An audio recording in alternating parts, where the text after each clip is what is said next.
Olá, você está no canal Vara História. Hoje temos o prazer de conversar com a Andréia Casanova. A Andréia é professora do Instituto de História da Universidade Federal do Rio de Janeiro e hoje nós vamos conversar sobre um artigo que ela escreveu na revista de número 49, chamado Representações da Crise de 1929 na Imprensa Brasileira. Relações entre história, mídia e cultura. É um prazer falar com você, André. Igualmente, falando. Inclusive porque eu estava me lembrando aqui que o primeiro artigo que eu publiquei em uma revista de história foi aqui, na Vara História. Gente. Essa revista aqui, ó. Inclusive, Olha, parece que ela tá online. Tá online no nosso site da Vara História. Não tá no Cielo, né? Porque é uma revista mais antiga. Ela é de mas 97. É bem antiga. E é uma revista esgotada, né? Uma revista... Foi uma comemoração dos 100 anos de Belo Horizonte. Sim. Era um dossiê, na época se fazia esse tipo de dossiê na Vara História. E eu publiquei ainda como mestranda do departamento. Olha! Tá vendo? Era o novo flaner das cidades do século XX, culturas híbridas do espaço urbano Belo Horizontino. Que bom, então. Eu fiquei André, até... É uma memória boa. É. Vou botar aqui para fazer propaganda. Sim. Mas esse artigo, o que você quer me perguntar? Bom, eu queria que você nos contasse um pouco sobre as questões históricas que a instigaram a fazer essa pesquisa, essa produção sobre a mídia, um pouco da relação com a economia. Sim. O que aconteceu foi o seguinte, teve uma grande crise agora, ultimamente, né, que teve a quebra, inclusive, nos Estados Unidos, da questão imobiliária, explodiu as bolsas, lembra? Foi aquela confusão danada. E era mais ou menos que 2008, 2009, agora eu não me lembro. Mas teve uma grande crise e eu lembro que na mídia brasileira, na grande imprensa, sobretudo, parecia que essa crise não chegaria no Brasil, né? Então, o próprio presidente... A marolinha. Exatamente. O próprio presidente Lula, na época, falou, olha, se lá vai ser um tsunami, ou lá foi um tsunami, aqui não vai passar de uma marolinha, ou não passou de uma marolinha. E várias capas, inclusive de revistas internacionais, eu até cito no artigo, acho que a Forbes, né, colocou uma imagem até muito interessante do Cristo Redentor, no Rio de Janeiro, saindo assim como um foguete. Era Brasil takes off, uma coisa assim, como se fosse o Brasil deslanchando no meio de uma crise, né? E isso me instigou. Na época teve um congresso, que acho que foi em Toronto, da LASA, que é a Latin American Studies Association, sobre crise e recuperação. Acho que foi em Toronto, se eu não me engano, em 2009. E aí eu pensei, poxa, eu vou pensar como que no passado, né, na Primeira República, às vésperas, né, de Vargas tomar o poder ali em 29, a crise de 29 foi uma grande crise, assim, muito próxima do que aconteceu, né, em termos de crise mundial do capitalismo, né, como que isso aparece nas revistas ilustradas, na grande mídia, no Rio de Janeiro da Belle Époque, digamos assim.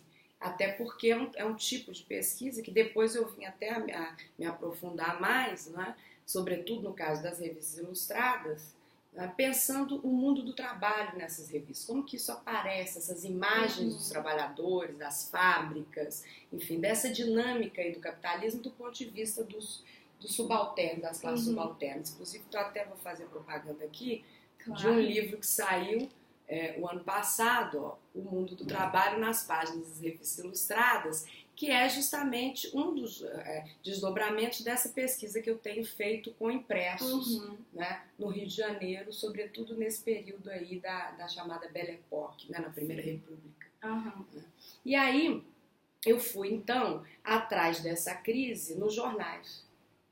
Então, a pesquisa documental, ela girou muito em torno de uma questão do presente, né, que me levou a esses jornais, né, para pensar como que a crise de 29 apareceu nesses jornais. Então eu pesquisei o Correio da Manhã, pesquisei, enfim, grandes diários, né? E também alguns jornais operários, como a Classe Operária, que era um jornal que tinha uma circulação e que tinha a base toda, a documentação estava toda lá no Amorge, que é um centro de memória operária que tem dentro do IFIX, né, da UFRJ, e também na hemeroteca da Biblioteca Nacional, né, e na Casa Rui, que também tem muita revista ilustrada da época, a Casa de Rui Barbosa.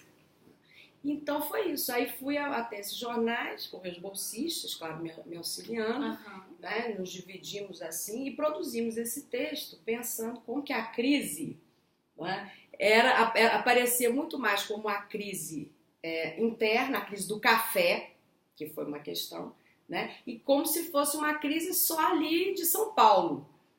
No Rio de Janeiro, como se não tivesse crise. Porque toda vez que você jogava crise, né, nos jornais cariocas ou nas revistas ilustradas, essa entrada, né, de pesquisa, aparecia crise, enfim, do teatro, crise de outras coisas, não a crise de 29, como a gente depois faz toda a leitura na historiografia, né, enfim, da história do mundo contemporâneo.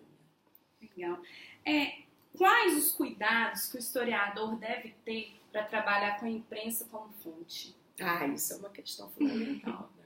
Que é o que eu estava justamente, que é o grande argumento dessa relação entre mídia e história, mídia e política, do artigo, é justamente esse. Porque nós partimos do pressuposto que nós vamos chegar lá nos jornais e vamos encontrar essa crise impactando, né, no Brasil inteiro, nos cidadãos e tal. E a crise que impactou era uma crise muito mais interna, óbvio que tinha um impacto da crise mundial, né? Mas os jornais, né, tratavam como uma divisão, como se tivesse a crise de Nova York, das bolsas de valores de Nova York, e a crise do café no Brasil e, sobretudo, em São Paulo. Entendeu? Então é preciso desconfiar das fontes, né? Hoje a gente vê isso também, né? É marolinha? Foi marolinha mesmo? Quem que realmente foi impactado pela crise mundial contemporânea, ou agora mesmo? Agora, então, é interessantíssimo você pensar como que a grande mídia, né, dá uma notícia, né? Eu lembro que quando eu dava aula de história da mídia, política e mídia que eu dava, na PUC aqui em Minas, né? Durante muitos anos eu trabalhei no curso de comunicação da PUC, né? E eu lembro que a gente discutia a chamada hipótese da agenda setting, né? A gente discutia a questão da mídia, né? Como as notícias são dadas. Você tem uma única agência hoje, por exemplo, a Reuters, né? Que lança as imagens, né? Então, como se houvesse uma pauta também do que entra e o que não entra, né? Um filtro. E os grandes jornais brasileiros, agora a gente não pode nem falar tanto, né? Porque ficou tão explícita a coisa, né?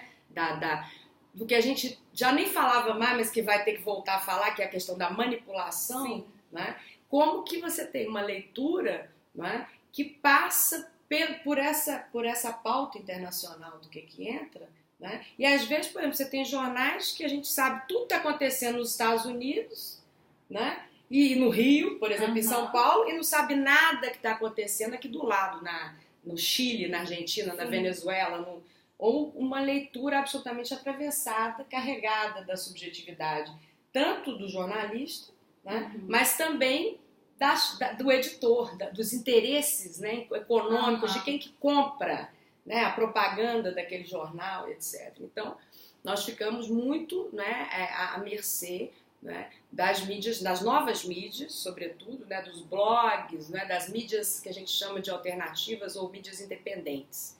Né? A gente viu muito isso agora, né, nesses últimos tempos do Brasil. Então, fica mais fácil de ver, né? E volta-se a pensar no Cidadão Kane, né? Todas as leituras que a gente fez, né, de produção da notícia e etc.